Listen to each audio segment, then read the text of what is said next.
Au lieu de bénir tes enfants, tu dis aux enfants, tu seras sur mes chaussures. Attention. Regardez un mystère. Quelqu'un peut me prendre rapidement. Josué plutôt, chapitre 6, le verset 26.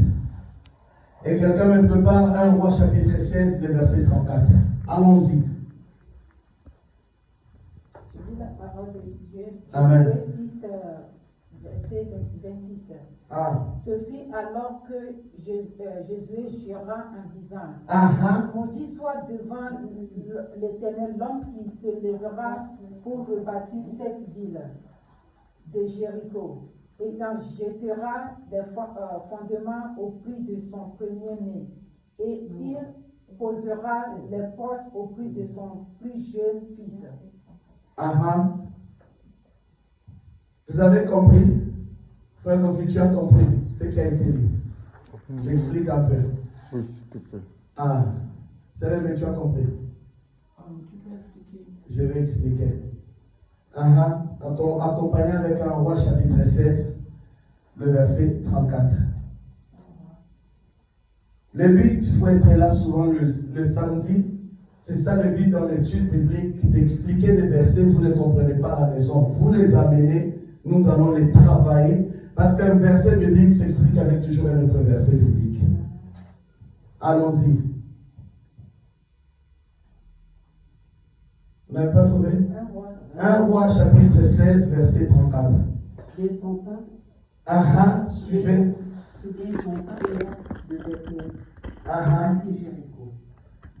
Comment s'appelle le monsieur? Descendant. Oui. Hier. Hier, voilà. H-I-E-L, c'est ça. Voilà. De Bethel bâtit Jéricho. Bâtit Jéricho. Il jeta le fondement au prix d'Abiram. Son premier-né. Il en posa un fils selon la parole que l'Éternel avait dit. Josué, fils de Nun. Regardez. Il faut faire très attention. La parole a de l'impact. Vous savez, le monde dit les paroles s'envolent. Moi, je vais contredire ça. Les paroles poussées par l'esprit ne s'envolent jamais. Elles restent jusqu'à leur accomplissement. Vous comprenez? Faisons attention. Lorsque nous nous mettons en train de déclarer sur ta vie que quiconque te touchera mourra, ça se fera. Lorsqu'un homme poussé par l'esprit déclare ces paroles sur toi, que celui qui te touchera mourra. Il y a des fois des décès dans la famille, vous enterrez sans savoir que c'est des gens qui voulaient toucher à votre destinée, ils sont morts. Là, vous ne voulez pas réagir. Faites attention avec les paroles. Les paroles sont sacrées. Vous savez, j'ai étudié un peu de la philosophie, sociologie africaine. J'ai vu quelque part dans la sociologie que j'ai étudiée, on a dit que chez le Muntu, la parole est sacrée.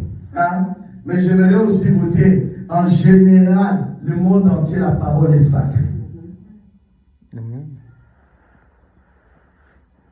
Vous allez voir, votre grand-parent de mourir, il avait dit quelque chose. Cette parole, on va veiller sur ça, de génération en génération. Mais pourquoi on veille sur quelqu'un?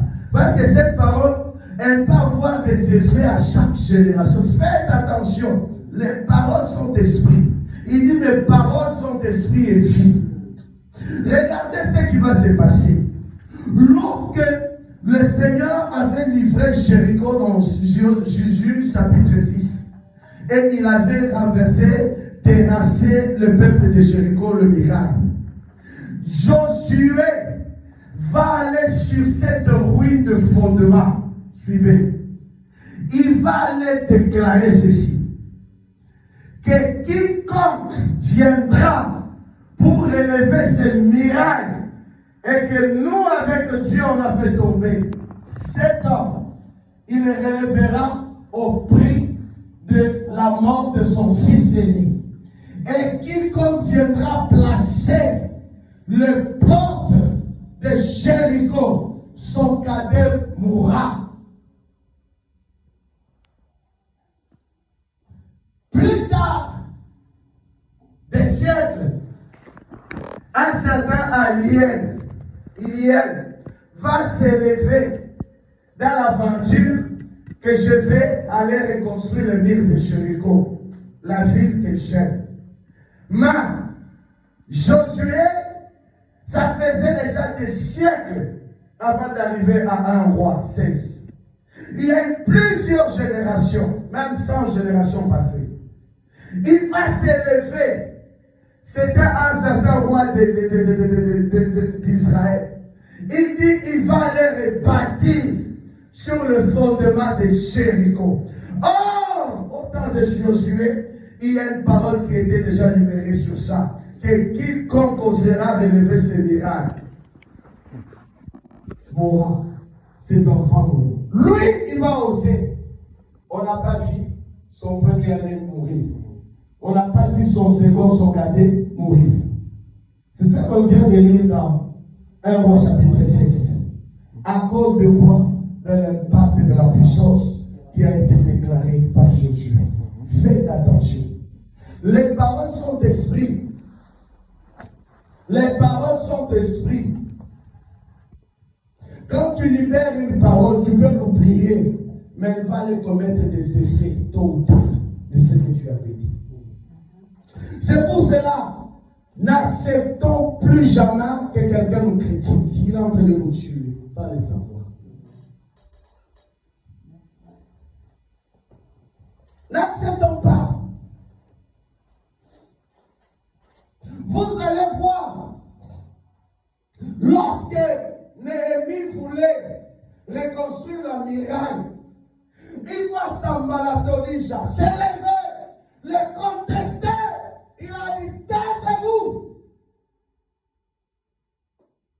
Ah oui. Ne laisse jamais des paroles, quelqu'un dit du mal de toi comme ça. Il dit, oh, je laisse, mais il est en train de te tuer avec sa langue.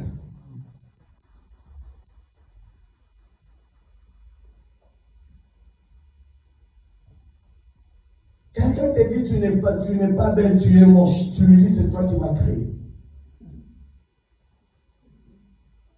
Non, mais tu vas aller dans la chambre en train de pleurer, pourquoi? C'est une guerre. Si tu veux connaître l'état de cœur de quelqu'un, c'est lié à ce qui sort de sa bouche. Quand vous voyez les gens en train de critiquer, de te critiquer partout, sache que leur état de cœur est aussi mauvais. Dès que tu le croises, ne fais pas semblant. Amen. Tu peux au moins leur dire, j'anéantis tes critiques. Amen. Je vais mal parler, non? Ah, c'est ça. Les paroles détruisent des vies. Peut-être que tu es là, tu devais être loin, tu devais être stable. Tu as été déstabilisé à cause des paroles. Peut-être ça provenait de tes propres amis. C'est peut-être tout corps est susceptible à libérer une mauvaise parole, peut-être en cas de jalousie. Quand il y a la jalousie envers toi, sache qu'il y a des paroles mauvaises qui doivent aussi t'accompagner.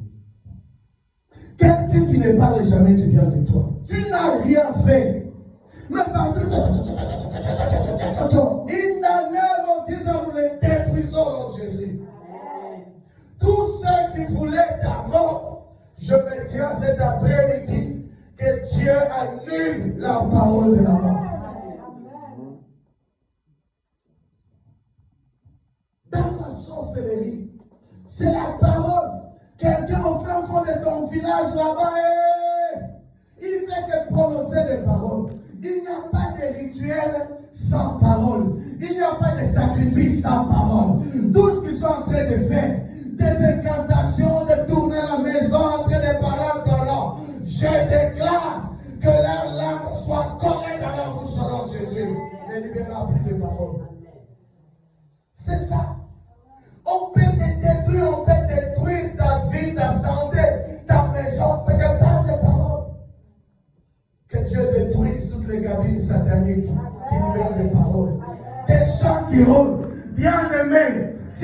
sais qu'il y a des gens qui parlent mal, ne le faites jamais entrer dans ta maison. Amen. Amen. Ils ne te béniront jamais, ils te maudiront.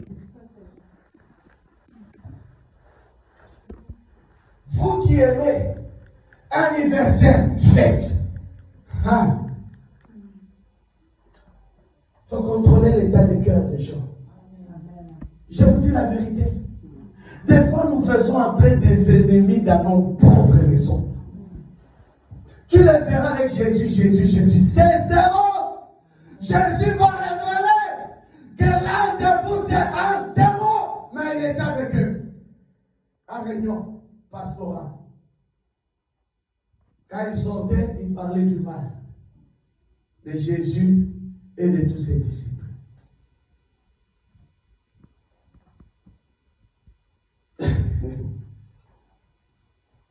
Et j'arrête tout moment. Je parle mal. C'est ça. Faites attention. Moi, j'annonce cet après-midi de la part de l'Éternel que la restauration vient sur cette église et sur ta vie, au nom de Jésus. Que ta santé soit en bon état. Que tu prospères à tous égards. Amen. La tête par les voisins là. Tu prospères l'état de ton âme. Des gens détruisent et parlent pas. Tu ne prospéreras pas. Tu n'es pas bien. In the name of Jesus, I counsel it.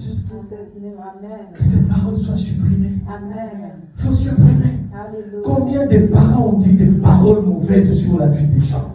On verra si tu réussiras. On verra si tu te marieras. On verra si tu deviendras grand. Mais la Bible aussi, j'aime ces frères-là qui avaient chanté, ne me cherchez plus là-bas. J'ai réussi à changer mon adresse. Des fois, l'ennemi, il faut le répondre. Quand il parle, toi aussi tu parles. Quand il dit tu ne réussiras pas, Dieu m'a dit, je serai la tête et non la queue. C'est ce qu'il faut dire. Quand ils ont dit que tu ne te marieras pas, il dit que Dieu fera de moi une grande nation. Dieu me donnera une postérité. Ah mon Dieu, mon roi. Quand les gens disent que tu ne réussiras pas, le bonheur, la grâce m'accompagnera. Je réussirai, quelles que soient les circonstances, quel que soit le pronostic. David a dit à de ceux-là qui disent de moi, il n'y a plus de salut qui brille en lui. Oui, on a dit de David, mais Dieu l'a retourné sur le trône. Que Dieu te retourne sur le trône. Que Dieu retourne la maison des rouleaux sur le trône. On est des vainqueurs. On est des gagnants. C'est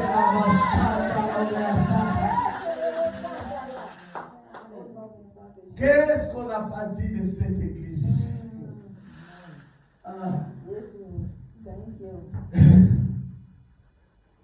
Qu'est-ce qu'on a fait? On a tué quelqu'un ici. Qu'est-ce qu'on a fait? Même l'argent de l'église, je ne l'utilise jamais. Mais qu'est-ce que j'ai fait? Rien du tout. Qu'est-ce que tu as fait?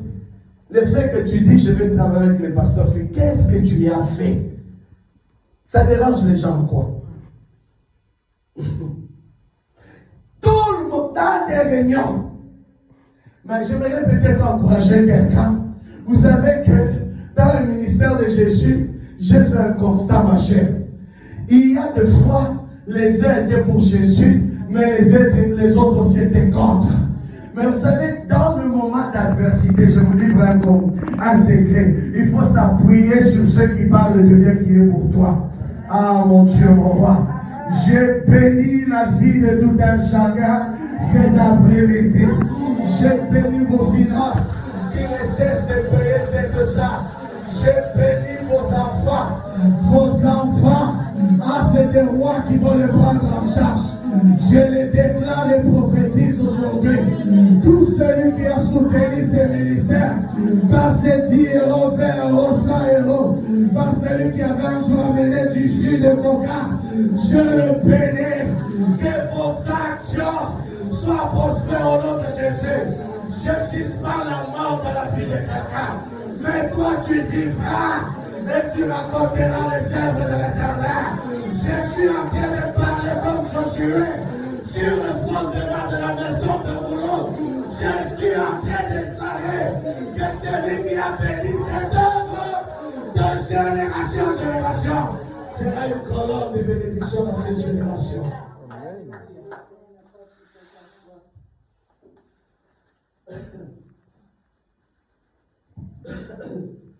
Nous, les bergers, on est compliqués. Qu'est-ce qu'on a fait? J'ai toujours dit que les gens viennent s'asseoir. Tu as volé. Tu es un impudique. Toutes les nuits, tu es dans les bois, tu es un alcoolique.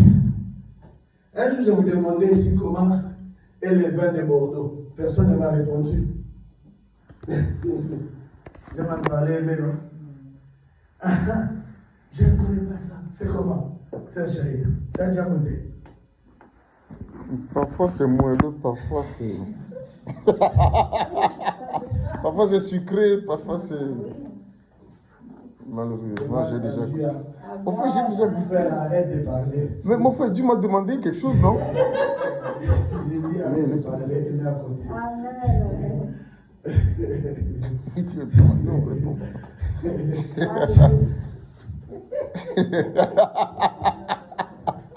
Ah bah, dis mon frère.